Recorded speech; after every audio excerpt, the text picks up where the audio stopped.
ბავშვებს უუნები არ წამოხვიდეთ ჰოლივუდში. სერიოზულად.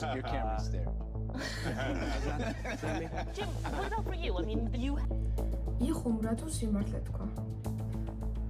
გონი მარტივი გასაგები უნდა იყოს დღევანდელი ვიდეო ის შესახებ იქნება და ეს იქნება Jim Carrey და ვფიქრობ შეიძლება წარმოდგენა შეგეცვალოთ ამ მსახიობთან დაკავშირებით. შეგეძლიათ დამასაბსკრაიბოთ ან ვიდეო დამელაიქოთ, იმიტომ რომ ძალიან დიდ შრომას ვწევ ვიდეოებში. შეიძლება არ ეტყობა ვიდეოს, მაგრამ დამჯერად წვალობ. მადლობა იმ 300 გამომწერს. რამდენი მყავს? დავიწყოთ ვიდეო.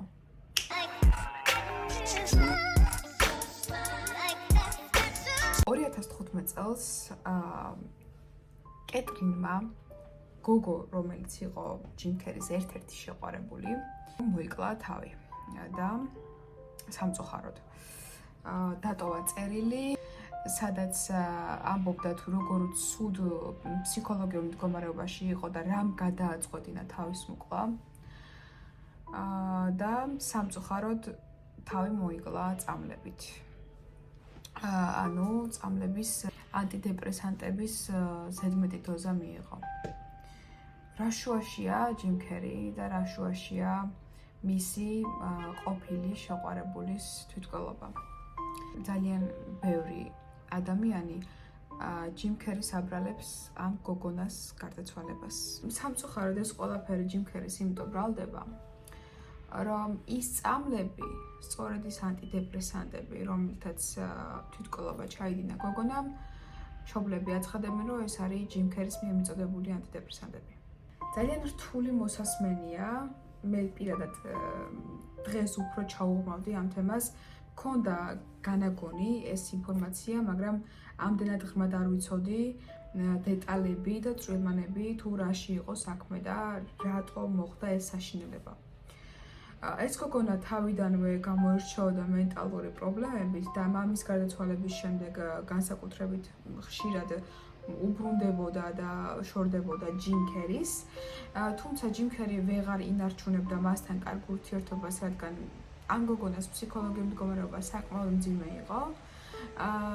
და სამწუხაროდ კეტრინს მის მშობლებთანაც არ ჰქონდა კარგი ურთიერთობა. ვერავინ და ვერაფერი ვერ ეხმარებოდა მის მდგომარეობას. აქამდე ვწვდი ამ გოგონას თვითმკვლელობით ცხოვრების დასრულება. ორჯერ სცადა და მესამედ შეასრულა. ამ გოგონას დაკრძალვაზე იყო ჯიმ კერიც და ცნობილი სურათებია ესენი. ამ გოგონას მშობელი საკმაოდ გაბრაზებული იყო ჯიმ კერიზე და საჩივარი შეიტანეს მის წინააღმდეგ, რომ თითქოს ჯიმ კერის გამო მოიკლა გოგონამ თავი. საჩივარში იყო ნახსენები ის, რომ წამლები, რომელიც სრულიად სხვა პიროვნების სახელგვარზე იყო გამოწერილი, ჯიმ კერი მიაწოდა აი ამ გოგონას. ინტერნეტში ძალიან გადავამოწმე ინფორმაცია, იმიტომ რომ რეალურად ამბობენ, რომ მართლა ჯიმ კერი მიაწოდა ეს ანტიდეპრესანტები, რახან ეს გოგონა ძალიან ცუდ მდგომარეობაში იყო. თუმცა, როცა ინფორმაცია გადავამოწმე, აღმოჩნდა, რომ ჯიმ კერი თავს იმართლებს, რომ მე არ მიმიწოდები არანაირი წამალი და გოგონას ოჯახი აბრალებს მას ამას, რომ თითქოს მის გამო მოხდა ეს ყველაფერი. თუმცა ბოლო მიმოწერიდან გამომდინარე, ჯიმ კერის და ამ გოგონას მიმოწერა, როცა კეტრინის მიმოწერა, როცა გაასაჭირო ეს სასამართლოზე, აღმოჩნდა, რომ ჯიმ კერის ჰქონდა მინაწერი მისთვის ესეთი ტექსტი, რომ სამწუხაროდ არ შემიძლია ვიპოვო შენთვის ანტიდეპრესანტები, ვერ ვპოვლობ წამალს და ვერანაირად ვერ დაგეხმარები. თუ ჯიმმა ესეთი ტექსტი მიწერა გოგონას, თავისთავად ფიზიკურად ვერ მიაწოდებდა წამალს, იმიტომ რომ მიწერა, რომ წამალი არ ქონდა. თავისთავად ჯიმი თვლის, რომ და თვლიდა, რომ ეს ყველაფერი თანხის და კომპენსაციის გამო გააკეთა გოგონას ოჯახმა. უნდათ, რომ ჯიმ კერისგან გამოეძალათ თუ რაღაც მაგდაგვარი თანხა რო წაერთვათ მისთვის და ამ საქმეში რო გაეღვიათ, ამ ძალიან ცუდ საქმეში. იმ წერილში, რომელიც დაწერა გოგონამ თვითმკვლელობის წინ, არის ნახსენები ესეთი რაღაც, რომ ჯიმ კერიმ გააცნო ნარკოტიკები. ადვოკატი ამბობს, რომ ეს არის მეტაფორა და მეტაფორულად იგულისხმება ეს რაღაც. რაშიც შეიძლება რომ ეჭვი შევიტანოთ. ამ ისტორიას ორი მხარე აქვს. ერთი მხარე არის Google რას მოგვაწვდის ჯიმ ქერის შესახებ და მეორე მხარე არის რაც დაფარავს. ყველაზე დიდი შავი წერტილი ჯიმ ქერის ისტორიაში. მას იქამდეც არც თუ ისე ყვავილებით მოფენილი ცხოვრება ჰქონდა და ფერადი, რადგან დედა იყო საკმაოდ რთულად მძიმე დიაგნოზით დაავადებული ქალბატონი, ბავშვობიდან ძალიან რთული იყო მასთან კომუნიკაცია, ხოლო მამა იყო პედაგოგი, მაგრამ არ მუშაობდა პედაგოგად და მუშაობდა ისეთ სამსახურებზე, სადაც დაბალი ჰქონდა ანაზღაურება.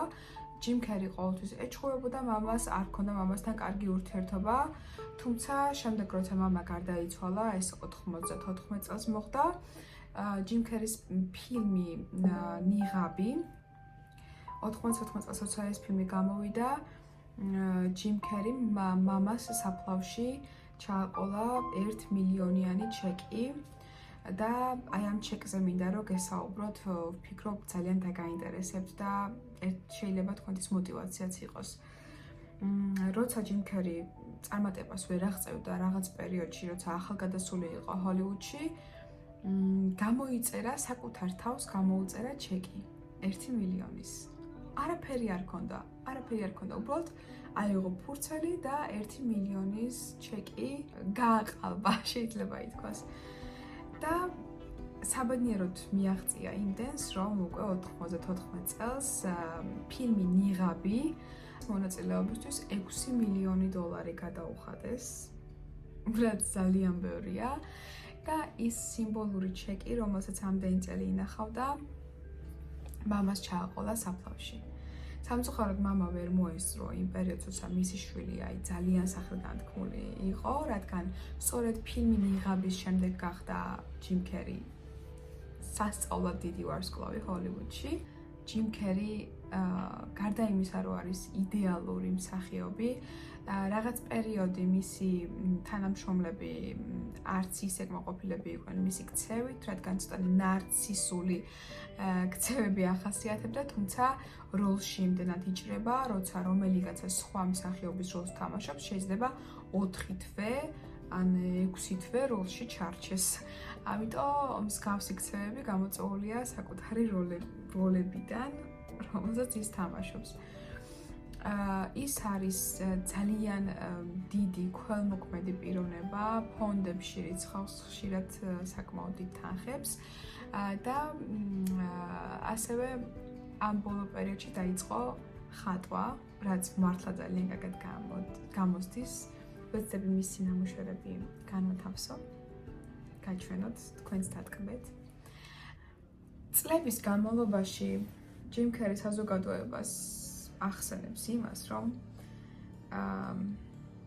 ჰოლივუდი არის ილუმინატებით სავსე თუ რაღაცა მსგავსი. ეს ყველაფერი არის ორმხრივი. ეხლა გაჩვენებთ გადაცემას. აი ამ გადაცემაში გამოვიდა.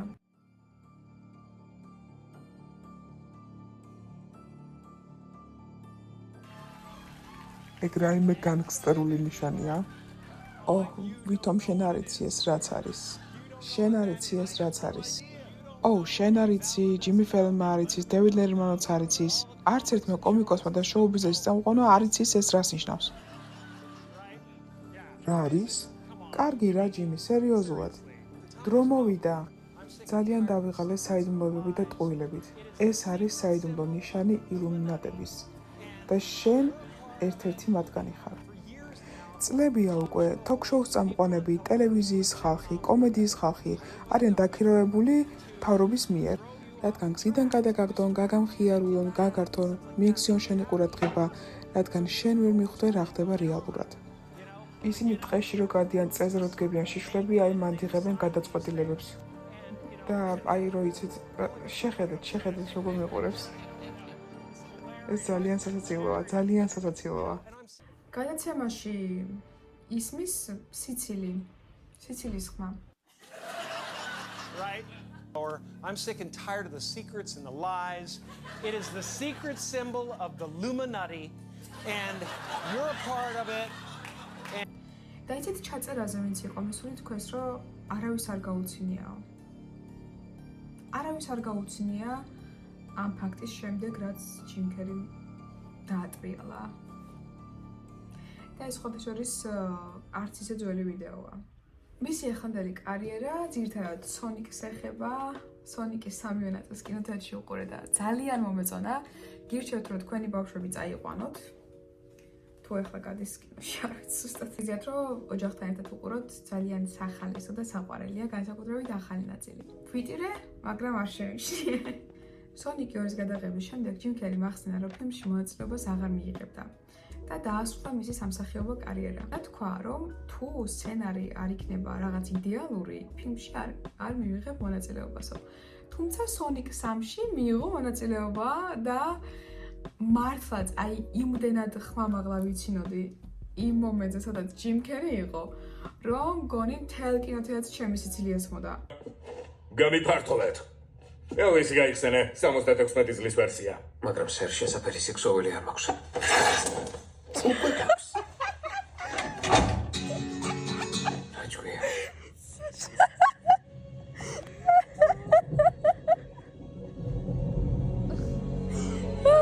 რო კითხეს რატო მიიღე Sonic 3-ში მონაწილეობა, როცა უარი გაქვს ნათქვამი სამსახიობო კარიერაზე, თქვა რომ მას ჭირდებოდა თანხა. აი პირდაპირ თქვა რომ ჭირდებოდა თანხა. თუმცა ფილმშიც ვერ შეატყობთ რომ რაღაცა თანხის გამო აქვს მონაწილეობა მიღებული, რადგან ისიც ახსენა რომ მას მოწონდა იმ ფილმში ის, რომ იყო ერთ-ერთი მთავარი გმირი და რაღაც მმართველი ბოსი. ეგ მოწონდა და მაგითო დათანხმდა Sonic 3-ში მონაწილეობაზე. რამდენჯერაც არ უნდა უყურო მის ფილმებს, განსაკუთრებით Ace Ventura არის ჩემთვის გამორჩეული. აი Ace Ventura-ს დღეში 2-ჯერ უყურო, ხო? აი მაინც არ მომბეზრდება. იმდენად მომწონს და მიყვარს.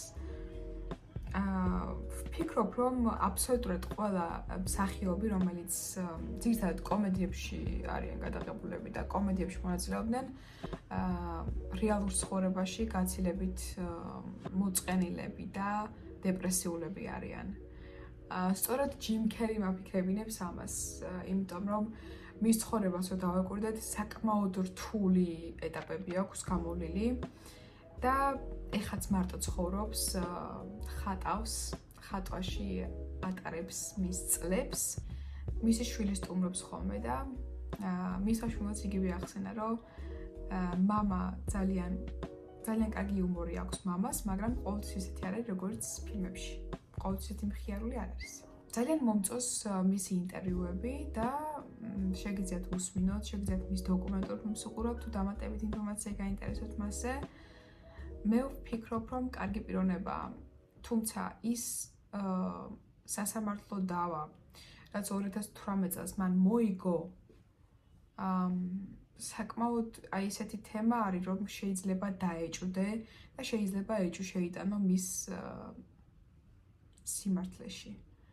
შეიძლება ეჭვი გაგიჩნდეს, რომ ჯიმ კერი იმდენად დიდი ჰოლივუდ ვარსკვლავია, რომ შესაძლებელია ყველაფერი ექნა იმისთვის, რომ ეს სასამართლო მოეგო. შეიძლება ტყუილზეც წასულიყო, არავინ არ იცის. აი როგორც ჯონი დეპის სასამართლო ჯონი მოიგო, სამწუხაროდ იქ ძალიან ბევრი ფაქტი გამოვლინდა სასამართლოს შემდეგ, რაც მართლა ეჭვქვეშ აყენებდა ჯონი დეპის პიროვნებას, ადამიანურობას და კიდე ძალიან ბევრ რაღაცას. და ჯონიზე აუცილებლად ჩავწერ ერთ ვიდეოს და აი მან დარწმუნებულები იყავით, რომ მართლა შეგეცვლებათ ჯონიზე წარმოდგენა და ასევე ლეონარდო დიკაპრიოზე. ისედაც თუ შეცვლილი არ გაქვთ უკვე ფიდირის მერე. ჯონიზე ძალიან შეგეცვლებათ წარმოდგენა. იმედი ვიქონიოთ, რომ ჯიმ კერის ნიღაბი მეორე ნაწილი გამოვა მისი მონაწილეობით, რადგან რაღაც ეჭვები დადის. და კიდევ, ჩემი ერთ-ერთი უსაყვარლესი ფილმი არის სულელი და უფრო სულელი. ვფიქრობ ესეა ქართულად სახელი, ხო? ორივე ნაწილი ძალიან მიყვარს. კარგად.